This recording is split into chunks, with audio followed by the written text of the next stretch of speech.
his most played picks. Mad Lions taking their time and decide that Pantheon does not deserve to be played.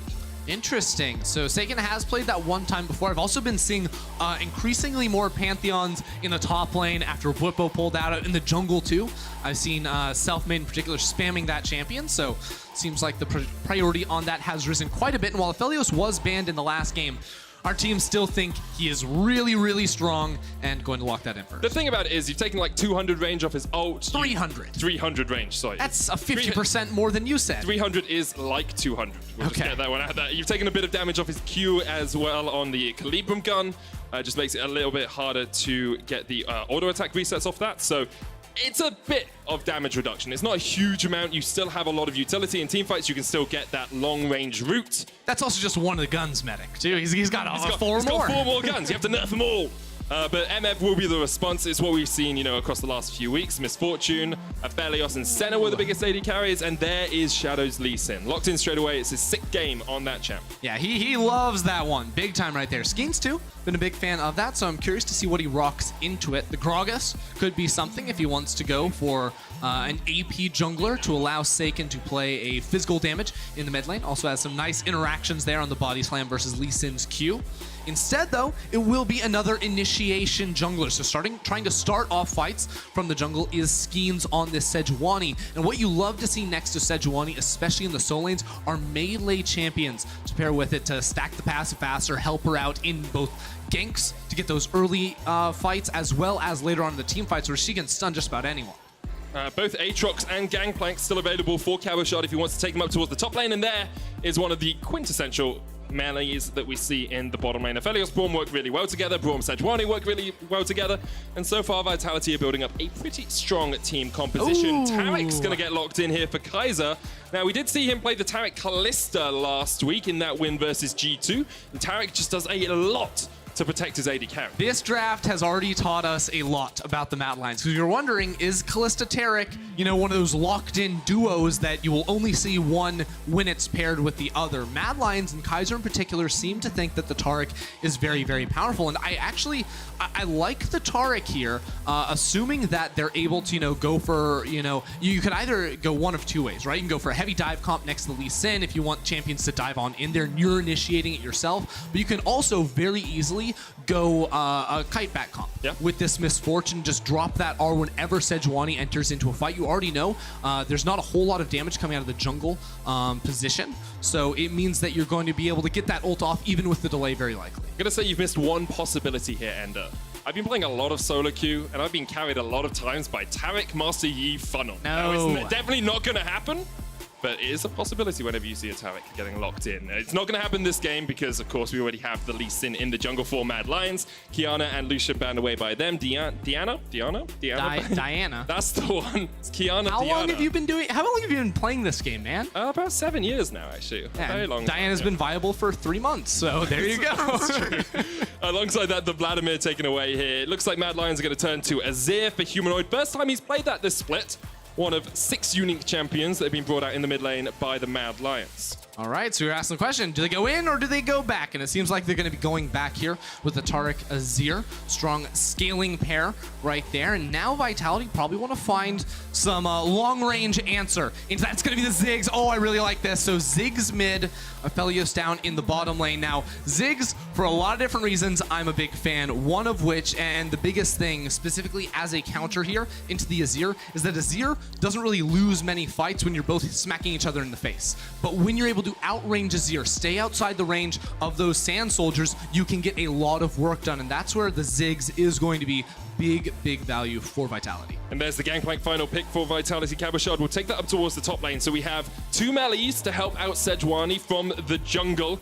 We'll see exactly what the answer to the Gangplank is gonna be. Orome has played Cho'Gath once before, but it's gonna be Zach in the top lane. Everyone's just looking at Whippo being like, hey mate, what are you playing this week? What are you playing this week? Next week they bring it out.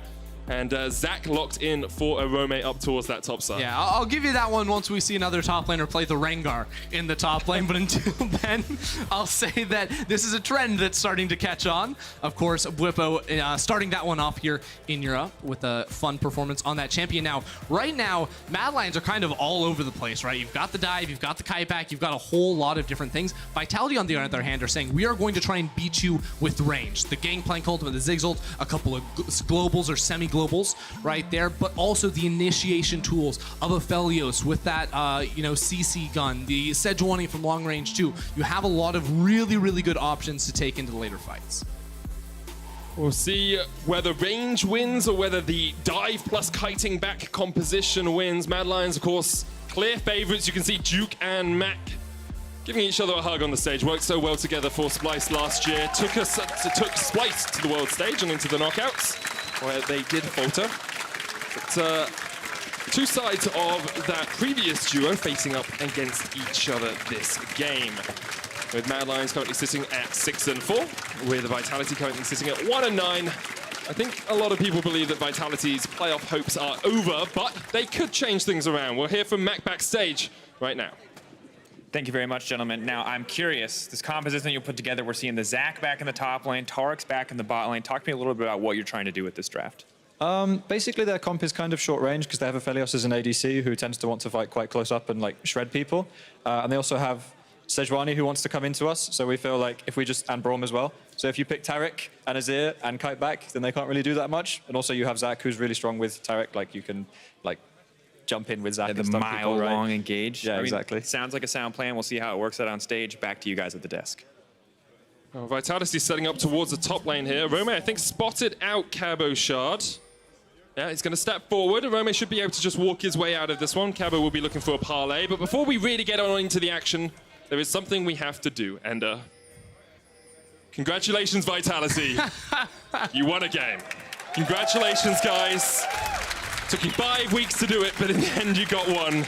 Can they make it two? We'll see if he can make it two. That's the question. And one of the big things for them last week was they didn't always play around top lane, which is something they had done in previous weeks. Cabo Shard wasn't the key focus of the composition. It was more about playing down towards the bottom lane for comp.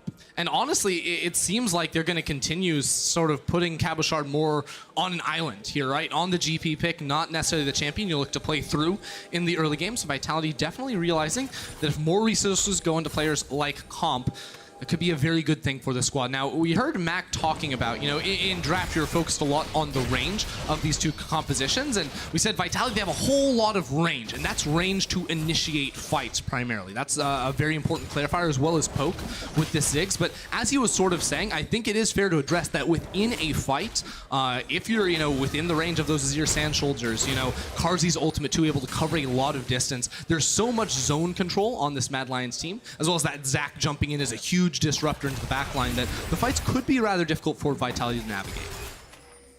And those big team fights are probably a little while away. Both junglers starting down towards the bottom side of the map on red and blue respectively, and Skeens will go Crux, clear that out, and then go up towards top. Sejuani is okay at ganking pre-6, but of course having that Glacial Prism, having that ultimate really does give you a lot more gank potential. You can layer the CC pretty effectively. Yep, and usually you don't want to match up in those 2v2s. That's where Sejuani can have a little bit of trouble, especially now that her passive can, break whenever she's doing these jungle camps too, so won't have that immediate resistances that she would have on previous patches. So we'll have to be mindful of this Lee Sin. Now, because both junglers are ending up towards the top side of the map, we almost expect to see a little bit of action up here, especially with Cabo Shard trading very aggressively right here, using Qs on towards Aromi to try and chunk him out early in this lane. So Skeens is probably going to want to be around this lane in case Shadow looks for a gank once he finishes this full clear. You can see Aroma is actually going the Doran Shield in the lane, knowing that he's going to be harassed down, knowing that the passive from Gangplank and the parlays from Gangplank are just going to keep chunking him out. Running the Conqueror on the Zac top, which is what we've tended to see across the last few weeks as well. Doesn't give you too much sustain in the sort of the general laning phase, but when you can get into fights, get the Conqueror proccing, of course you get all of that healing back. Yeah, it does also mean because you're in the precision tree, you get Triumph, which is big value, as well as Legend Tenacity from that second row. So definitely good value for him to be in that tree in general. And actually, Precision is a surprisingly good tree for tanks because of the CC reduction, as well as Triumph scaling off your max HP, which, let's be real here, Zac's going to build a whole lot of. Expect to see him going up towards that Sunfire Cape, getting the improved Immolate passive down as much as he can. We did see the Scuttle Crab going across towards Shadow on the top side river. Seiken doesn't really have the pushing potential that you'd want early on because you run out of mana pretty quickly on the Ziggs if you're using all of your skills to push in the wave, as Humanoid was able to gain control of the lane position. Shadow is up towards the top side. There's a ward down here for Cabochard. He'll spot out the enemy jungler's on his way. Trying to trade here with Arome. Arome flashes in. The stretching strike comes down, but Arome's still alive. Cabochard trying to get out. Shadow's on the chase. Skeen's on his way up as well. Shadow jumps in, misses the Sonic Wave. Cabo with the fancy feet just sidesteps out of it, and Skeen's, well, you're a little bit late to the party, but Cabochard is already dancing. Yeah, Cabochard just absolutely schooled these two kids as they ran up into the top lane. It wasn't necessarily a 1v2, it was a 1v1 against Arome, followed up by another 1v1. Check this out. Skeen's recalled. Shadow did not, so they're going to try and run into lane against the 0 mana Cabo, which won't work because he backs away, but they will be able to push in this wave and get Arome a nice reset. You can see Cabo as well. Watch for how often he tries to step on the blobs from the passive of Zac, because if you can mitigate some of that extra healing that Zac gets in lane, you can really keep him low and make it very difficult for him to go for the engages. So. Yeah, and even if you don't actually, you know, splat those, even if like both top laners are running towards them, right, you're going to be able to auto attack and proc those passives and get the damage down in turn.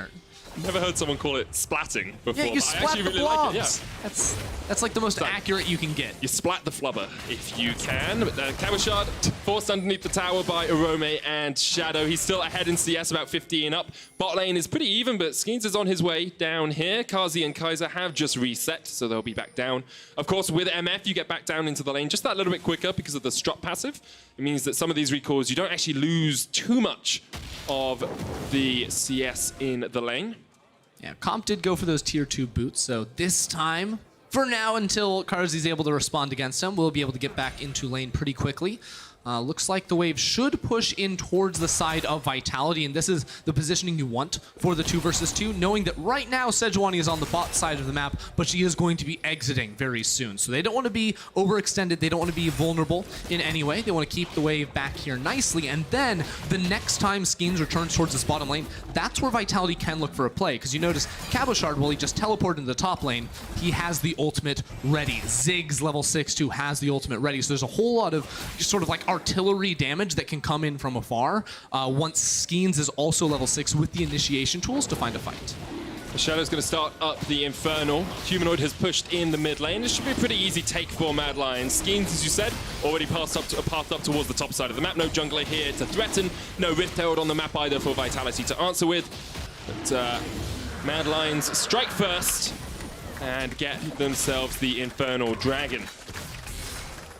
Good play out of them, playing around the side of the map that has a much better shot, has that push, as opposed to putting more resources and sinking that into Arome in the top lane. This is the same story we saw from that Bufo game of Zac top. He is getting beaten early on inside the laning phase, falling down quite a lot in terms of CS, but the build more than likely is going to be Sunfire Cape into a Thornmail, so eventually he should be a pretty immovable object in a side lane, but definitely going to be outpaced in terms of the scaling in damage and itemization against this Gangplank? Yeah. Wow. The champion. I want to say against this Cabochard, and I'm like, that's not right. Oh, but you were close enough. You were close enough. I do want to talk a little bit about Mad falling behind, Arome falling behind in the early game, because it is something they've consistently done. They're actually 10th in our league for gold difference at 15. They fall behind in kills, and they fall behind in deaths. They tend to die a lot before the 15-minute mark. Of course, yet to die here, but you can see Skeens already looking up towards the top lane to see if they can catch out Arome. Yeah, one of the culprits of those weak stats early on is Arome in the top lane gets bullied a ton, and you can see Shadow is nowhere to be found, so now that Seiken is walking on up here, he's going to have to sacrifice this entire wave. No, he's if he sticks around, he might just die. He's still there. He's still there. Skeens now catching the wave, keeping Arome in place. Arome jumps forward, only lands the elastic slingshot on one, but no one's tanking the tower yet. Cabo gets it in the end. Here comes Seiken. They're looking for the damage. Mega Inferno Bomb connects, and now the blobs come out. Cabochard and Seiken should be able to clean this up pretty easily. Of course, you put the barrel in the middle, you shoot it with the gun, and you take the kill. Shadow, though, kicks him in, kicks him back, and gets one in return. Shadow started recalling immediately when they saw the rotation coming up towards the top side, and Arome stalled out long enough that Shadow could come around and respond with a kill in that lane too. So this is actually a positive play for Mad Lions, I feel, right? You're able to get into the top lane with Shadow, pick up the kill. And no, it wasn't first blood, so you lose gold there, but he finds the whole top wave. Humanoid full pushes in mid, gets a tower plate, pulls the TP out of Seiken. A lot of good things happened for Mad because Shadow was able to react. We'll have another look at this dive. As you said, Arome just should have left earlier on. Yeah, I was surprised to see at the start here Seiken not try to interrupt Arome's E with his own Q, because Sejuani will take priority and knock him out of that jump forward. You also have the missed Q from Seiken against the stunned target. It's not the cleanest dive overall, but once the blobs go down, as you said, sets it up for the beautiful 3-hit. And then Shadow, boop-de-boop, finds the kill. Well played by Shadow. He said his Lee Sin is something to be feared, and he's showing that he can catch you out if you're mispositioned. Comp and Steelback rotated up towards this top lane as expected at the 8-minute mark. And now Mad Lions are starting up the Rift Herald. Yeah, Shadow never reset though, so he doesn't have a flash, doesn't have an ultimate, doesn't have a warrior enchant either. Right now, Schemes, who has the Cinderhulk, is trying to run up here as fast as he possibly can. Because with that threat of the Cannon Barrage too, I think Vitality would be good to look for a fight here. I agree with you there. Glacial Prison on its way back up. Shadow, though, is going to start it up. Humanoid once again gets Prio and then helps out his jungler. He's done this a few times already this game. Seiken still only sitting on the Lost Chapter. Doesn't really have the wave play that he'd like.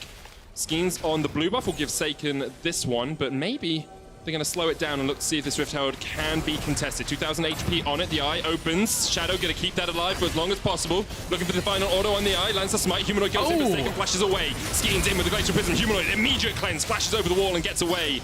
Comp stepping forward. Kaiser does have. Here we go. There's the Cannon Barrage. Cannon Barrage comes out. Kaiser's going to be in that ult for just a second, but you have to feel he's going to go down. The Dazzle comes out, Comp sidesteps it, and Vitality get their second kill of the game. Meanwhile, in the bottom lane, Robe is trading on Cabo, but Cabo can just walk away. Yeah, big trade down bot side. It will be Vitality finding the fight they were looking for. Off better resets, especially between their junglers with the global as well. That was a smart fight for them to try and find. Of course, Shadow did end up securing the Rift Herald in the process, so there still is an opportunity for Mad Lions to fire on back here and neutralize some of the gold lead that Vitality have been able to accrue already. But you can see it's 1,000 gold lead for Cabochard on that gangplank. He's already on his way towards the Trinity Force. We'll have another look at this fight. It's well played by Humanoid to get out, but in the end, it's Kaiser that kind of just oversteps. Yeah, Humanoid goes really, really hyphy right here. Has to use the flash and the cleanse to get away. Of course, if he was able to pick off Seiken, fight would look very, very different, but by jumping super far forward and then piecing out, the rest of his team was trying to come around and help him out, and that's going to mean that Kaiser has nowhere really to go and will get slain. Do want to give him credit. He got Comp's flash out at the start of the fight, maybe overstepped, but getting those summoners out of an Aphelios, who is very low mobility generally, is good. Mad Lion's a little bit quick on this Rift Herald, in my opinion. You want to get it down after you've already taken a couple of plates, because it does true damage. It ignores all of the extra resistances that towers get when you take a plate. They do still get it, and it means that Vitality weren't there in time to react. Yeah, and I think in their defense, Vitality were all rotating up, so if they had waited longer, they probably couldn't have even placed it themselves. They went for the early attempt to try and get that free money, but I agree, in an isolated situation when you can wait the longer time, that is going to be the biggest bang for your buck. It's like, actual gold is better than hypothetical gold. That's true, because you could wait 2 minutes and then tower plates fall and then you're really set. That is true, but you couldn't because Rift Herald expires. Well, then you'd be really sad. Yeah, you'd be very sad in that situation. We have got down to the crux of the conflict. It's the big sad that Mad Lions would have had if that had happened. Vitality now, 3-man stack up towards this top line. Humanoid and Shadow playing down towards bot. Yeah, they're trying to run down here. Karzi has no mana, so the fight must be bot side for them. Cabochard has the flash, but no ultimate to kite away, and Humanoid has an R of his own. Cabo flashes it, he but got still him! gets pulled back. Cabo right on the tip of it, you have to feel. Shadow gets the kill, and Vitality will just take plates in the top lane to try and answer. And Humanoid makes Cabochard so sad right there. Used the flash and still could not escape. So absolutely punished on the champion, who has been dominating in that 1v1 so far. That's the gold that Arome is going to like to try and make up some of that disadvantage, but also Mad Lions, they want to put as much as they possibly can onto Humanoid in this game. They went for that early Azir pick, or that fourth pick Azir, you know, didn't necessarily save the blind for him in this matchup, but said, we want consistency out of you, and so far it's been a solid performance from him. Yeah, yet to die this game. Has that assist, of course, from the last fight and has been scaling up relatively well. There's still a 2,000 gold lead for Vitality, but you can see Cabo knows he can take a pure 1v1, but the rest of Mad are on their way. Yeah, Mad Lions sprinting on down here towards the bottom lane. We'll see the flash one more time, because I believe Cabochard, does he stall out? Oh, so he stalls out to hit the barrel. Maybe didn't need to do that. Wasn't able to get that extra distance that would have cleared him, because that was a very close call right there. I think he was just on the Sand edge Soldiers. of it. Of course, they spawned behind where Azir is and then pushed through him, which is why he did get caught there. But it was definitely very, very close. Trinity Force now finished on Cabo Shard. That means he's going to continue to harass Hirome down in the lane. Makes it even stronger with those extra procs from the Sheen. And you can see Hirome just running away. He realizes he can't have any of this action. Yeah, this is a good move from Vitality. Even though they were unsuccessful in the last play, right, Cabo Shard did die in the side lane, they were able to pick up that top lane tower. So they're doing a good job of trying to remove towers, while Mad Lions are just going around and picking up CS in side lanes at the moment. Okay, you know, a warning shot there in the mid lane. We're just going to go ahead and reset off that, you know, wash our eyes out, pretend we didn't see that one, but should be able to get full control of that river and knock down that bot lane tower anyways. That's where the question mark pings would come out in an all game. It's like, okay, that's fine. Just move us right along, yeah. you know? Don't have to sit on that one. He's trying his best. Something we haven't talked about, of course, is the turret-taking power of Zig. Satchel Charge can chunk him out from about half HP. You can see Humanoid trying to answer with one of his own in the top lane, but Mad will be a turret down and about 2,000 gold behind at the 50 or 14.5 minute mark. And Seiken with that short fuse passive as well will shred through these turrets pretty quickly. You can see Cabo Shard's actually gone Demolish. He's going to chunk it out. Hirome trying to jump forward, but yeah, I'm not sure you want to be part of this action. Kazi and Kaiser are on their way, though, and the Cosmic Radiance is available. Shadow jumping in, flashes forward, but he loses vision. He lost vision on Seiken, and because of it, he pays for with his life. Cosmic Radiance comes down, and Kaiser trying to get away. The Glacial Fissure will lock him up. There's the concussive blows as well. Great stuff from Vitality. Shadow outplayed himself. He was boxing with shadows as the fog of war came to Seiken's aid. Yeah, Shadow had to stick around for a little bit too long there and got splatted. We're going to use that one more time. Kaiser, too, overextending, trying to save his jungler, but not able to survive in the end. Now, all the while, Humanoid was pushing in this top lane and neutralized that turret advantage that Vitality had that we were talking about a little while ago. So he's still continuing to pile up on that gold. But looking at this fight one more time, it is sort of a disjointed effort from Mad Lions. Hirome goes in, of course, before his jungler can get there, just trying to buy time. But now that he's chunked, he wants to leave the fight. You see this play from Shadow one more time. Flashes out of the bush, loses vision. I bet he didn't know that worked like that, and that's going to end up costing him his life there as Seiken gets a little bit extra damage out. And Kaiser with this ultimate too is a bit unfortunate. He couldn't have really timed it better, but he ulted before comp was even there. So he wasn't really blocking any damage, just got CC'd until the Aphelios could roll on up and find the kill. And the thing about that is, as well, is even with the Cosmic Radiance, you don't block CC, you just block damage, right? So Kazi can't just stand there and rattle off a bullet time, because immediately he just gets stunned. He has to try and retreat, get back behind the tower, and then try and get that ultimate off. Now, 16 minutes into the game, it's about 1,700 gold difference between the two teams. Mad have been able to claw a little bit of that back, but Cabo Shard is on his way down towards this middle lane. As Skeen steps forward, dodges out from the dazzle, but Shadow is on the chase. We'll see now. Vitality with a lot of wave clear. It's going to be hard for Mad to push too far as the Rift Herald has spawned. Mad are on their way up towards it. Kaiser doesn't have the ult, nor does Kazi. What flashes have we got up? Kazi lacking his, Shadow lacking his. Only Steelback and Cabo without theirs on the side of Vitality. It was a game of chicken right there. You saw Mad Lions were trying to run into the river really quickly, but Vitality just stayed as 5 members in mid lane. And Mad Lions didn't feel like they could start up the Herald, so now they had to walk all the way around through their own jungle to catch that wave. Hirome had to run topside too, so it is Vitality into the pit first. Cabo Shard's ultimate going to be coming up very, very soon. And honestly, with these big ultis from Vitality, it's so hard for the Mad Lions backline, especially Carzzy without a flash, to play these fights, because you consider the AoE slow falling down from Cabo Shard, setting up for the initiation of Skeens, the damage from Seiken. There's all these tools that Vitality can use, just make his life a living nightmare. But you can see with the Cloud Drake coming up soon, Vitality were a bit tentative of taking that fight. Of course, if Mad get this Cloud Drake, they're on soul point. Extra cooldown reduction on those ultimates will be very helpful for them, especially the Cosmic Radiance, so powerful when you can get it up. Well, more often, as most ultimates are, I find. That's always a good thing, you know, to have in your playbook. Now, it seems like Vitality just want to give this one up to go for the Herald themselves. And what this trade effectively will mean is Vitality take the mid lane tower for the Cloud Drake on the other side. And I think that's a fair trade to make. Of course, Humanoid will get the tower bot side too, so gold-wise, it will be neutral. But that mid lane tower is so important, especially for extending your vision line into the enemy territory and getting priority over the entire map. Humanoid has been just continually pushing in a side lane. Shadow will secure the dragon by himself. Mad were able to send 2 players mid to defend the turret, so it hasn't fallen as of yet. But as you say, with the Rift Herald, it should be a lot easier for Vitality to get it. Mad Lions coming back into this game. We said that early games tend to be a little bit, well, bad. They tend to fall behind. Now we've got past that 15-minute mark. We're definitely getting towards the mid-game. They are starting to claw back some of that goal disadvantage and starting to play more like the playoff contenders that they are. Certainly are, you know, at that soul point now, and Humanoid just finishing off the Banshee's Veil. So, like, itemization-wise, things are going well for this team. We've sort of talked about scaling a lot in this match, and while Vitality have a lot of these great tools to start off a team fight, you can never really count out an Azir. Humanoid, definitely the player we're looking at in a match like this to step up and absolutely carry for the Mad Lions. When you have a Taric next to it too, like, this backline is absolutely going to hurt. I think that Mad Lions' best bet is to try and take a fight at an approaching, you know, dragon. In 4 minutes, right, you can look for that soul yourselves, take a big fight there. Of course, having the movement speed on a Zac is probably going to be pretty valuable on a Taric too. Like, there's a lot of factors that can play into it, but also that flat movement speed increase. Like, a lot of people like to it, but I think it's really strong. I totally agree with you. Playing a support, trying to roam around through the jungle definitely helps you out. Rift Tower was used. The tower doesn't fall here. Vitality unable to get close enough. The Satchel Charge, if it was used, you can see just above the turret's health bar, there's that little red marker. Could have get taken down, and in the end, it falls. Vitality get mid lane tower, and with it, they maintain about 1,500 gold lead. Now, Ender, you have a little bit of a reset period here, it looks like. Let's do some more quick stats, okay? Why are you trying to do his thing? What do you think Mad That's Lions... not your thing. Okay, let's do Whatever. a fun game of Medics Minutia. Okay. Okay? I'll play. What do you think Mad Lions' win rate is on a Friday?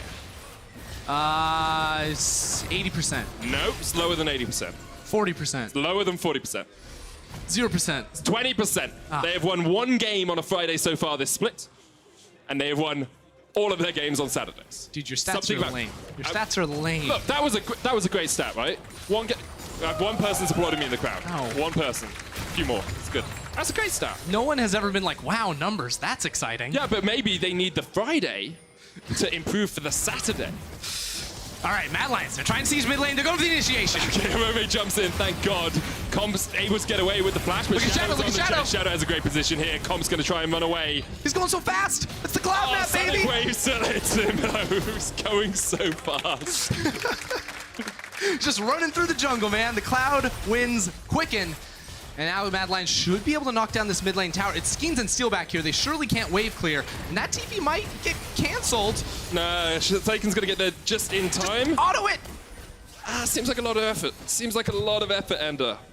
You have to throw out that you do the auto attack animation. It's just too much. Mad Lions leave the mid lane tower up. Shadow on this Lee Sin, 4 and 1. Not giving any assists across, has 1,000 gold lead over Skeens. Now finished his Black Cleaver. And that gold lead in the top lane only extending for Cabochard, 2,700 ahead. And at some point, Gangplank can just take over a game. Yeah, Cabochard has been having a great time in this 1v1 matchup. You know, like, Skeens went top lane a little bit early to try and help him out 1v2, but, like, didn't end up doing anything. Cabochard has truly been on his own this game and still been dominating. And I think for Vitality, that's pretty much the best case scenario, right? We saw them early in the split try to put everything into Cabochard. It wouldn't turn into a win a lot for this team. I think invest time in Comp, in Saken, allow them to really thrive, and then of course, Cabo gonna do very well on his own. Of course, there was that tower dive in the top lane as well, but it ended up being a 1-for-1, so I write that one off. See, Steelback going for the redemption first here on the Braum. Not the most classical itemization, but does mean that can heal his team up if they get, you know, chunked out by something like an MF ult or by something like the Azir soldiers.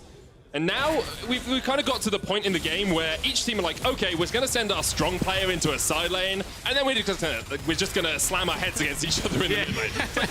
Probably sound like that too. We're going for it in mid lane. Oh, you know what Humanoid's doing? This is going to be his 4th tower of the game if he takes this. He took both in the top lane. He's going to take both in the bottom lane.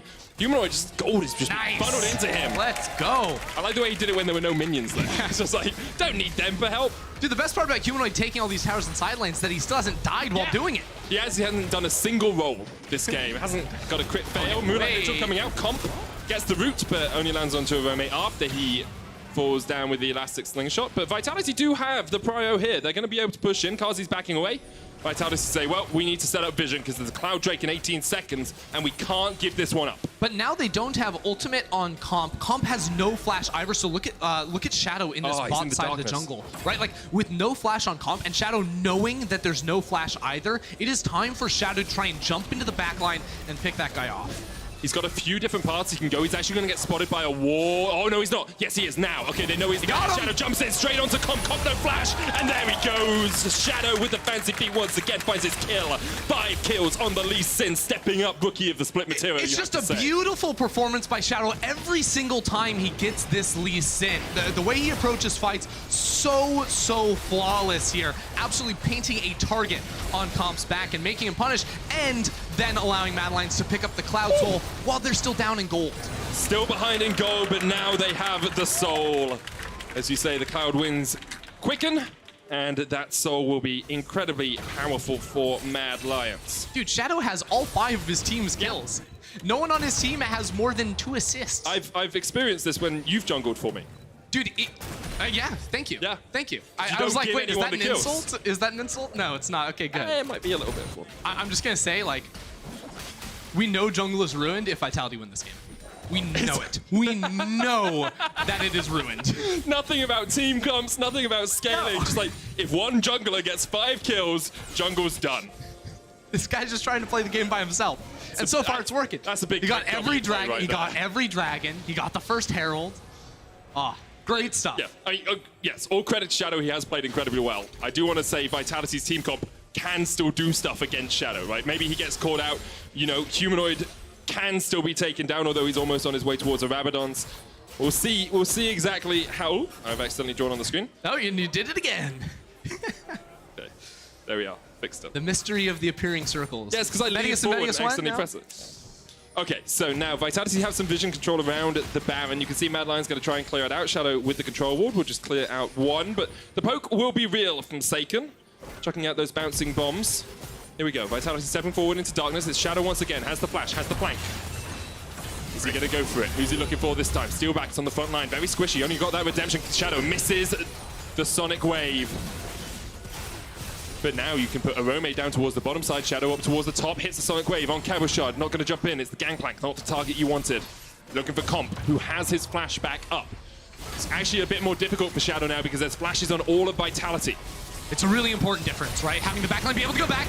Good cleanse out of Humanoid to go on away. That's 2 major ultimates blown by Vitality. Madline should be looking for a fight right now. Fight them before it goes back. Oh, Kaiser flashes forward but doesn't quite connect with the Dazzle.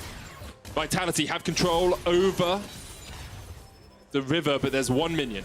The solitary bastion of pushing for Mad Lions. Steelback with the flank, Cabo there as well. Seiken trying to get the damage in from the side. Shadow jumps forward onto Cabo. They're trying to kill him before he can do too much, but now he puts the barrels down and Arome is out of place. Humanoid getting the soldiers in from the side. But now Mad Lions, they have a wave in mid lane, so they're going to be able to run it straight on through. They have an Azir tower as well. They're not going for the minion wave just yet. Instead, looking for Seiken in the jungle. Now they have the ability to siege. Cabochard's backing away. He's actually going back to base. Back to the fountain. The tower falls. Mad Lions, 6th of the game for them. They get the final also in. Double the towers of Vitality. Gold, dead on even. They have a Cloud Drake Soul. And now Mad turn towards the Baron. Cabo has TP. Cannon Barrage, still a quarter of its cooldown left. Skeens doesn't have the Glacial Prism. Vitality gonna have to step into darkness to go for this. Yeah, Mad Lions just starting this one up. Still no ultimate on Cabo or Skeens. They're gonna look to turn. Humanoid goes in straight onto Steelback. He pops the stopwatch, but is that too little too late? Steelback flashes away. Sonic Wave doesn't connect. There's the bullet time. Seiken chunked out as well, down to half HP, but the Baron's now resetting and Cabochard is on the chase. Comp with the Moonlight Vigil only hits it on 1. The Infernum really doesn't do too much as Comp is underleveled and underfed right now. And now Mad Lions, they're just going straight back onto the Baron. The ultimates are coming back though for Skeens and Cabo. This is their time to fight, but they have to look out for Arome. Arome jumps forward, but Comp flashes away. Infernum gun gonna open up as Kazi takes a chunk from the barrels. Arome's down. Shadow looking for the flank once again. Has the kick if he can get in there. But look at the damage coming out from Comp. That's 1. The Cosmic Radiance comes down, keeps Kazi alive. Humanoid's gonna shuffle away. Comp still has the flank, but Seiken's found him. Seiken knows where Comp is. Where Shadow is, sorry. And they actually get this guy. I'm pretty sure they can. I mean, he's gonna be able to hop over to the ward right here. Cabochard is a great Right. play. There's no way you get out of this one. Even with the flash, Cabochard just needs the parlay, puts the barrel down. Shadow, you've done so much this game. You played so well, but even you can't survive versus 3 members of Vitality. Oh, no, he doesn't. No, we were too hyped. We're too excited. Jungle They is take it ruined, down. Medic, it's ruined! The game is over. Jungle's ruined. Vitality are going to start up the Baron. Oh, Vitality gonna find this one. They chase Shadow for so long right there. Now, Rome, his teleport comes up in 5 seconds, and Karzi's ult did just return. It might be the chance to try and go for the 4v5 in the Baron pit. Steelback needs to be in position to put up the Unbreakable. The Baron going That ult lower, does lower. nothing! Kaiser stunned up. Humanoid's going to take the kill, and Kazi jumps in. And Rome jumping forward as well. They got Cabo. That's the kill they wanted. Vitality scattered, shredded. Comp can't survive. Shut down to Mad. And it looked like for a moment Vitality had a ray of hope. It looked like for a moment they had a lifeline in the game, but Mad Lions slammed the door right in their face. And it's Humanoid once again in these fights, stepping up to find those kills. Karzi's gonna chase down Skeens for the cherry on top for the ace as well. And the rest of Mad Lions gonna be able to push for the base. They didn't even need the jungler to do it, and Mad Lions turn it around. This is the first fight you can see. Watch Comp as he comes into the fight, because he is he's shredding them, as is Caboshot. Yeah, well, the initial ultimate from Comp here does the most pitiful damage I've ever seen, but it is that turnaround, flashing away from a Rome in particular, because if he gets caught out here, the fight instantly going to be over for Vitality. Instead, he kites back. I think he could have switched over sooner to that white gun for the faster DPS against a single target. And then as they kill that Zac Blob, they time out the rest of the Taric ult and then can chase down for cleanup. It is, you know, Skeens on, or rather Shadow on the other side that does get caught out. And here once again, watch Humanoid on this bottom side of the map. The zoning ultimate from Karzi right there, but it is Humanoid able to snipe off the first one and then trap them in the pit. The good ulti onto Saken too. Cabo gets locked in the pit by himself as Vitality retreat. The chase is on. There's an Elder Dragon on the cards. Only 30 minutes in the game, and Humanoid's pushing down bot lane by himself. He's had a stellar performance so far this game. Well, look at this. They are literally on that bot lane inhibitor tower. Vitality got caught with 5 members in mid lane. Now the Ziggs ult goes through. For no reason, that tower was going down regardless. And with the exposed inhibitor, he's going to get caught. Oh, Steelback gets caught. Half HP, and now the Elder Dragon too easy for Mad to take. Shadow down to half HP, but it's just Karzi doing it by himself right now. Skeen stepping forward, puts the ward in the pit. 5,000 on the Elder. Rome jumping in straight onto Saken. Shot trying to do what he can, but Humanoid's on a killing spree. Karzi still on the Elder. Skeens, you got to get in there. You got to step forward. Redemption comes out. There's the bullet time, but already the Elder's almost gone. The Glacial Prison coming out. Shadow's low, but look at the jump in from Skeens. It's way too Look early. at Humanoid. He's on the 1v3. rampage. He's 1v3. Steelback's going to fall as well. The Elder Dragon goes over to Mad Lions, and they roar their way through Vitality. Mad Lions gonna be able to charge it straight down this middle lane. There's no way the Vitality can stop them. Caboshard on his own in the fight. It's Humanoid coming up huge, diving into the back line. Shadow waiting before knocking down that dragon as well. Just good stuff from Mad Lions all around, turning around right in the second when they got that Baron. You can see Vitality held on to their lead for a long time, but Mad Lions show they are just the superior team today. Higher caliber, higher kills, higher damage across the board. And the better jungler wins, baby. The better jungler wins on the back of Shadow, who's going to get his 3rd death of the game as he dives underneath the fountain. Mad Lions will take down Vitality. That's a big backpack. That's a big backpack right there. Shadow all over the map, finding those kills. But as I said time and time again, we were looking at Humanoid as potential weakness on this team. 0 deaths in this game. It's not the DND story. He started his own campaign here today because he absolutely popped off in those pivotal fights. Yeah, really good stuff by him, just farming in a side lane for the majority of the game, but that was applying pressure, pushing forward, making sure that Vitality